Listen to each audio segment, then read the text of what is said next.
Next, we have the exchange of MOU between Ministry of Railways, Government of India, and the Ministry of Railway, Government of Bangladesh for railway connectivity. From the Bangladesh side, the exchange will be done by Dr. Mohammad Humayun Kabir, Secretary, Ministry of Railway, and from the Indian side, Ms. Jaya Sinha, Chairperson. From the Bangladesh side, the exchange will be done by Dr. Mohammad Humayun Kabir, Secretary, Ministry of Railway, and from the Indian side, Ms. Jaya Sinha, Chairperson, Railway Board.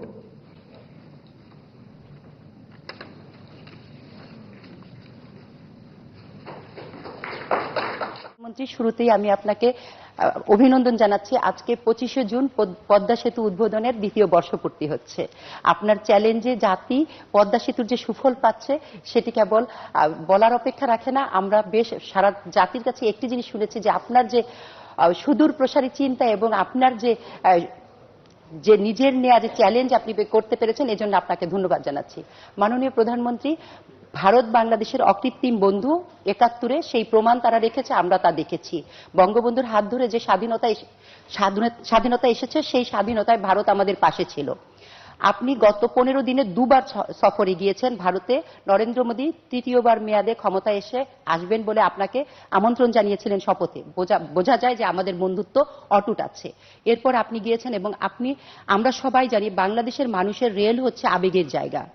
Bangladesh স্বাধীনতার আগেও বিভিন্ন সীমান্ত দিয়ে rail যোগাযোগ ছিল, আবারও রেলের একটি চুক্তি হয়েছে এবং এই নিয়ে সোশ্যাল মিডিয়ায় ব্যাপকভাবে সমালোচনা হচ্ছে।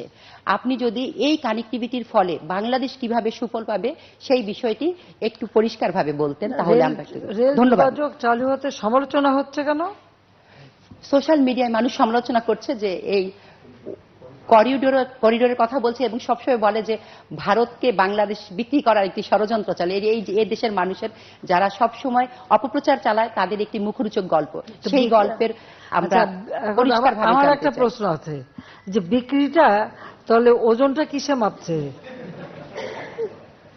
কোনো কিছু বিক্রি হলে যেটা ওজন মাপা হয় না। এখন তো অবশ্যই ইলেকট্রনিক মেশিন আছে, আগে তো দাড়ি পাল্লায় হতো। তো কিসে মেপে বিক্রি হচ্ছে আর বিক্রিটা হয় কিভাবে? বাংলাদেশ স্বাধীন দেশ, মুক্তিযুদ্ধ করে আমরা স্বাধীনতা অর্জন করেছি এবং যারা সমালোচনা করে তাদের জানা উচিত সারা পৃথিবীতে একটি মাত্র মিত্র শক্তি যারা মুক্তিযুদ্ধের সময় আমাদের মুক্তিযোদ্ধাদের সাথে কাঁধে কাঁধ মিলিয়ে নিজেদের রক্ত ঢেলে দিয়ে এই দেশ স্বাধীন করে দিয়েছে। আমাদের সমস্ত মুক্তিযোদ্ধারা সেখানে ট্রেনিং পেয়েছে। পৃথিবীর যে কোনো দেশ যারাই কোনো যুদ্ধে মিত্রশক্তির সঙ্গে সহযোগিতা করেছে বা মিত্রশক্তি তাদের এসে সাহায্য করেছে, তারা কিন্তু সেই দেশ থেকে কোনদিন ফেরত যায়নি। এখনো জাপানে আমেরিকার সৈন্য, জার্মানিতে রাশিয়ান সৈন্য সহ এরকম পৃথিবীর বিভিন্ন দেশ দেখলে সে দৃষ্টান্ত পাওয়া যাবে।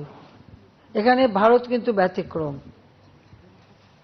তারা মিত্রশক্তি হিসেবে আমাদের পাশে থেকে যুদ্ধ করে এসেছে, কিন্তু যখনই জাতিপিতা বঙ্গবন্ধু শেখ মুজিব চেয়েছেন যে তারা দেশে ফিরে যাক, ভারতের তদানীন্তন প্রধানমন্ত্রী শ্রীমতী ইন্দিরা গান্ধী সঙ্গে সঙ্গে সেটা রাজি হয়েছেন এবং তাদেরকে ফেরত নিয়ে গেছেন। তারা যে যুদ্ধের সরঞ্জামাদি সবকিছু নিয়েই কিন্তু এসেছিল, এখানে যুদ্ধ করেছিল। পাকিস্তানি হানাদার বাহিনী সারেন্ডার করেছিল তাদের কাছে। কিন্তু আমরা কিন্তু স্বাধীন সার্বভৌম রাষ্ট্র পেয়েছি, কারণ তারা কিন্তু ভারতীয় সেনাবাহিনী প্রত্যাহার করে নিয়েছে। এরপরে যারা কথা বলে যে ভারত বিক্রি হয়ে যাবে, এরপর বিক্রিটা হয় কিভাবে, সেটাই তো আমার প্রশ্ন। আসলে যারা এটা বলে তারা নিজেই ভারতের কাছে বিক্রি করা। কারণ আমরা তো দেখেছি যখন মিলিটারি ডিক্টেটর এসেছে, জিয়া, এরশাদ, খালেদা জিয়া উপর দিয়ে ভারত বিরোধী কথা বলেছে আর ভারতে যেয়ে তাদের পা ধরে বসে থেকেছে। এগুলো আমার নিজের দেখা জানা। কাজে এই ধরনের কথা বলার কোনো অর্থ